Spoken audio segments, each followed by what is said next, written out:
Bienvenidos a la disertación sobre crítica a la pedagogía de la educación actual desde una visión sensible. Quien se conecta con ustedes, Tibisay Urbina, docente de la Universidad Bolivariana de Venezuela. Ha sido un asombro permanente el viaje curioso-epistémico que he realizado durante 15 años, en espacios educativos no convencionales, formales y no formales, con el propósito de comprender los elementos que intervienen en el comportamiento y personalidad del docente y cómo estos inciden en las interacciones recurrentes y recursivas presentes en las prácticas educativas. Tal asombro nos llevó a inferir que el docente se debate entre los factores que inciden en su ser y los desafíos que debe asumir en su hacer, observándose un desgaste emocional y una dicotomía en las competencias duras y blandas entre el docente despierto y el docente pasidormido durante los procesos pedagógicos autónomos. A este respecto, dar un juicio de valor desde una visión sensible sobre las prácticas educativas implícitas en la formación de competencias duras y blandas de los involucrados en tales interacciones, se ha de tener en cuenta factores como la antropología cultural, el contexto, los aportes generacionales, entre otros. Ahora bien, si la pedagogía es una cooperativa generacional donde la antorcha del conocimiento pasa del docente al discente, entonces algo no está tomándose en cuenta en el complejo proceso que involucra la práctica educativa. Si tomamos en consideración los resultados que se visibilizan en el comportamiento de la sociedad actual. Como ya se hizo referencia en la pedagogía de la educación actual desde una visión sensible, el docente requiere conocer a profundidad tanto su antropología cultural como la de sus estudiantes, para tener una idea inicial sobre los métodos y técnicas que utilizará en el proceso formativo.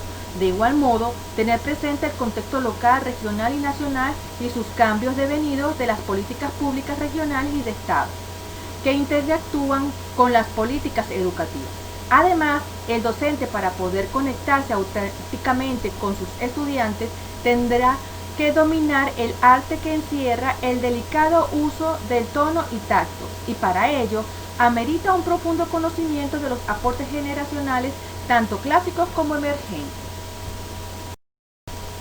Por consiguiente, la interdisciplinaridad de la pedagogía de la educación actual se visibiliza en la convergencia antagónica y complementaria existente entre las ciencias naturales y sociales, las cuales tributan a educar para la vida en un poético equilibrio entre el modelo socioproductivo y el modelo educativo humanista inclusionista.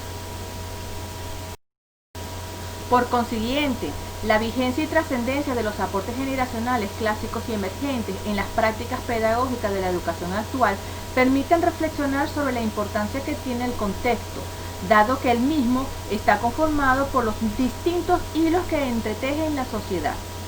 Los aportes generacionales incorporan a la pedagogía de la educación actual conocimientos y experiencias de otras voces, según su contexto.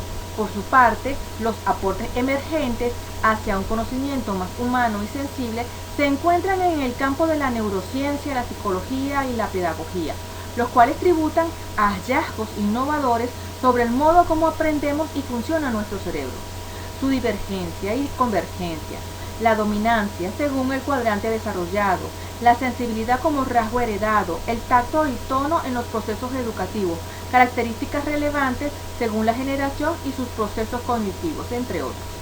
En fin, tales aportes ¿son acaso tomados en cuenta a la hora de elaborar las estrategias en clase o solo es lectura de interés para docentes despiertos? A este respecto, comprender quiénes somos, de dónde venimos, dónde estamos y hacia dónde vamos es fundamental, porque el contexto lo crea el dialogar de las personas en su accionar cotidiano. Entonces, a la hora de hacer un juicio de valor a la pedagogía de la educación actual, no es otra cosa que reflexionar sobre el acto mismo de educar y cómo lo estamos ejercitando.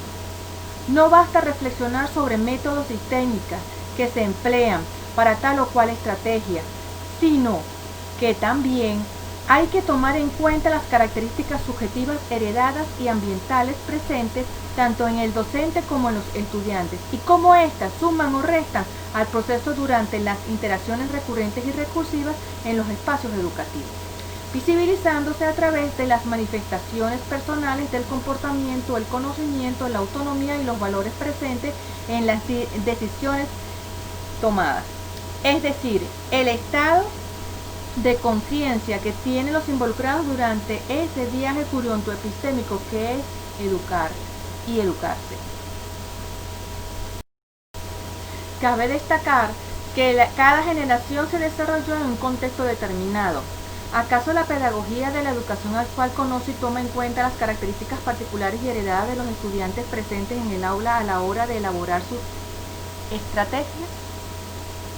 Por décadas esta información solo era empleada en los medios publicitarios como un modo de incentivar el consumismo. Le toca ahora a la pedagogía hacerse de este conocimiento para contribuir con el desarrollo educativo adecuado de sus estudiantes.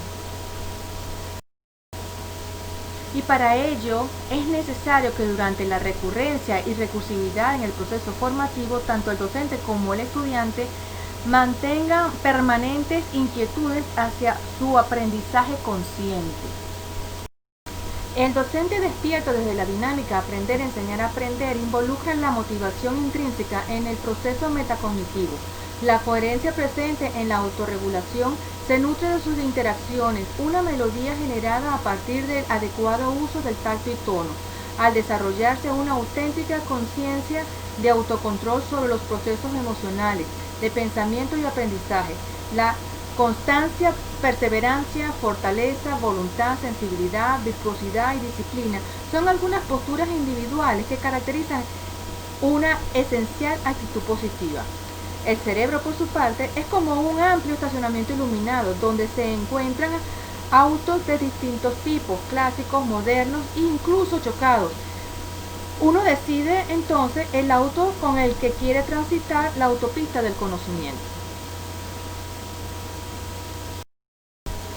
Para finalizar, dejo un mandala para su reflexión porque, como solía decir Sócrates, no puedo enseñar a nadie, solo les puedo hacer pensar acerca de la dicotomía entre el conocimiento y la ignorancia.